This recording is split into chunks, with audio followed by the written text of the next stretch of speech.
नमस्कार दोस्तों, Bharat agro services के एक नए वीडियो में आप सभी का स्वागत है। आज भी हम बकरी पालन से जुड़े हुए कुछ महत्वपूर्ण महत्वपूर्ण पहलुओं के बारे में बात करेंगे। पहला पहलू है कि बकरी का जो शेड होता है, जो घर होता है, तो कैसे शेड को हम अच्छा शेड बोलेंगे। What is a good goat house. तो पहला इसमें जो पहलू है वो है कि ड्राई बकरी पालन का के लिए जो शेड आप बनाएं, उसमें एक चीज़ का ध्यान रखें कि वो सूखा होना चाहिए। हमेशा अंदर जो है वो सूखा होना चाहिए। पानी जमा हुआ नहीं रहना चाहिए। बारिश का पानी अंदर नहीं आना चाहिए, क्योंकि अगर बारिश का पानी अंदर आएगा तो उससे बकरियों के स्वास्थ्य पे असर होता है। हैज़ गुड एयर फ्लो, मतलब अंदर जो है हवा का बहाव अच्छा होना चाहिए। एक तरफ से दूसरी तरफ तक हवा अच्छे से बहना चाहिए। रेस्ड फ्लोर, बकरी का शेड आप जब भी बनाएं तो ज़मीन से एटलीस्ट 1.5 फीट 2 फीट ऊंचा बनाएं। इसके बहुत सारे फ़ायदे हैं। पहला फ़ायदा तो ये है कि ज़मीन में बहुत सारे जर्म्स रहते हैं, कीटाणु रहते हैं, उससे आपकी बकरियां बची हुई रहेंगी। दूसरा फ़ायदा ये है कि बकरी का जो लैट्रिन होता है, मल होता है, वो जो है अपने आप ही साफ़ होता रहेगा, क्योंकि बकरियां जब 2 फीट हाइट पे रहेंगी, मल करेंगी तो वो नीचे आ जाएगा। इससे आपको शेड की साफ़ सफाई को मेंटेन करने में आसानी होगा और बकरियों का स्वास्थ्य भी अच्छा रहेगा। बिकॉज़ बकरियों के मल से बहुत सारी बीमारियां होती हैं, तो इस चीज़ का आपको ध्यान रखना है। तीसरा चीज़ जो है, बकरी का जब आप शेड बना रहे हैं तो उसको हमेशा ईस्ट टू वेस्ट बनाएं। रूफ उसका जो ऊपर का छत है वो ईस्ट टू वेस्ट हो। इससे समर्स में, गर्मियों में शेड जो है ज़्यादा गर्म नहीं होता है। तो जब ज़्यादा हल्का ठंडक जो है वो रहना चाहिए शेड के अंदर, तो ये बकरियों के स्वास्थ्य के लिए ये भी अच्छा है। और सनलाइट जो होता है, सूर्य का जो किरणें होती हैं वो अंदर आनी चाहिए, क्योंकि अगर सूर्य की किरणें अंदर नहीं आएंगी तो बकरियों का जो घर है उसमें एक भींगापन रहेगा, तो उससे जो है काफ़ी तरह के जो कीटाणु हैं वो जन्म होते हैं और उससे बकरियों के स्वास्थ्य में असर होता है। शेड आप जब भी बनाएं तो शुरुआत में ज़्यादा महंगा शेड नहीं बनाएं। 80-20 प्रिंसिपल का उपयोग करें। 80-20 मतलब होता है कि आप 100 रुपये अगर आपका पूंजी है तो 80 रुपये जो है उसको आप बकरियों को ख़रीदने के लिए रखें, क्योंकि आपको इनकम तो बकरियों से ही आना है। और 20 रुपये जो है वो शेड में लगाएं। आगे बढ़ते हैं। शेड जब भी आप बनाएं तो जैसा कि पहले भी बताया गया है, ज़मीन से थोड़ा हाइट पे बनाएं और साफ़ सफाई शेड के अंदर मेंटेन करना बहुत ज़रूरी पहलू है। शेड को हर दिन सुबह सुबह बकरियों को बाहर निकाल के शेड की अच्छे से, बकरियों के घर की अच्छे से साफ़ सफाई करें। सूखा साफ़ सफाई सिर्फ मत करें।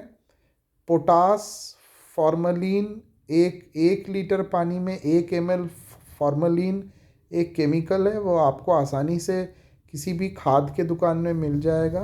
पोटास भी मिल जाएगा, उसको भी पानी में घोल के उसको छीटें, अपने फार्म में उसको छीटें। और छीटने के बाद हफ्ते में एटलीस्ट 1 दिन ब्लीचिंग पाउडर का उपयोग करें। इन सब चीज़ से फ़ायदा ये होगा कि आपके शेड में किसी भी तरह का बैक्टीरिया या कीटाणु उत्पन्न नहीं होगा। बकरियों का जो शेड है उसमें साफ पानी का ज़रूर इंतज़ाम करें, ये भी बहुत ज़रूरी चीज़ है। अब आते हैं दूसरे पहलू के ऊपर। What is important to maintain good living conditions for goat. मतलब अब आप अपनी बकरियों को अच्छा वातावरण कैसे देंगे। जैसे हम मनुष्य हैं, हमें एक अच्छा साफ सुथरा घर चाहिए, वैसे बकरियों को भी साफ सुथरा घर चाहिए। जैसे हमें साफ सुथरा खाना चाहिए, वैसे बकरियों को क्लीन फीड चाहिए, साफ खाना चाहिए। हमेशा जब आप खाना दें तो खाने का जो बर्तन है, जिस बर्तन में आप खाना दे रहे हैं, उसको डेली साफ करें। हमने बहुत बार ऐसा देखा है कि किसान जो है वो हफ्ते में या 15 दिन में एक बार उसको साफ करते हैं। तो ये सही चीज़ नहीं है, क्योंकि अगर आप बर्तन को ही साफ नहीं करेंगे तो उससे जो खाना पेट के अंदर जाएगा उससे बहुत तरह की बीमारियां होंगी। बकरियों का जो वेस्ट होता है उसको जो है आप रोज़ाना बेसिस पे साफ़ करें। बकरियों का लैट्रिन को हर दिन आप जो है उसको साफ़ करें, क्योंकि अगर आप उसको साफ़ नहीं करेंगे तो उसमें ऐसे कीटाणु होते हैं जो 6 महीना तक जीवित रहते हैं। तो इसीलिए उसको साफ़ करना बहुत ज़रूरी है। और बीमार बकरियों को आप हमेशा अलग रखें। अपने शेड के अंदर आप एक जगह बना लें, एक पार्टीशन बना लें जहां बीमार बकरियों को रखें और उनका अलग से ध्यान रखें, अलग से इलाज करें। इसका फ़ायदा यह है कि अगर बकरियों को, आपकी जो बीमार बकरी है उसको कोई बैक्टीरियल या फंगल इन्फेक्शन हुआ हुआ होगा तो वो दूसरी बकरियों में नहीं फैलेगा।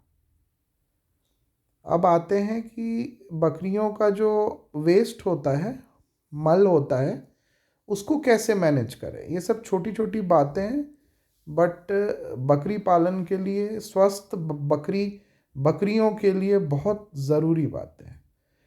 बकरी का जो वेस्ट होता है उसको आप डेली बेसिस पे साफ़ करें। ये जो आप फ़ोटो में, पिक्चर में देख पा रहे होंगे, नीचे जो है हाइट पे शेड बनाएं, नीचे ट्रे डाल दें या कोई मतलब बोरा बिछा दें, तो उसमें जो है बकरियां मल करेंगी तो वो नीचे गिरेगा और उसको फिर आप जो है समेट के डेली बेसिस पे साफ़ करके धो के फिर से बिछा दें। और बकरियों का मल जो है वो फार्म के बाउंड्री के अंदर नहीं रखें। कोशिश करें कि मल जो है वो बाउंड्री से बाहर कोई भी एक जगह पे रखें।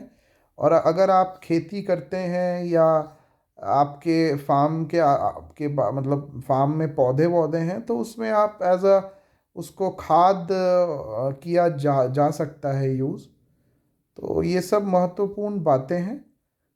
हम इससे आगे भी और भी वीडियोस बनाएंगे। हमारी जो संस्था है भारत एग्रो सर्विसेज, ये बकरी पालन और देसी मुर्गी पालन हम लोग करते हैं। और हमारे यूट्यूब पेज पे आपको बकरी पालन से जुड़ी हुई और मुर्गी पालन से जुड़ी हुई बहुत सारी जानकारियों की वीडियो मिल जाएगी। अगर वीडियो अच्छा लगा है तो प्लीज़ चैनल को सब्सक्राइब कर दें, बेल आइकन को दबा दें कि आगे भी हम जब वीडियोस बनाएं तो आपको मिलते रहें। नमस्कार दोस्तों।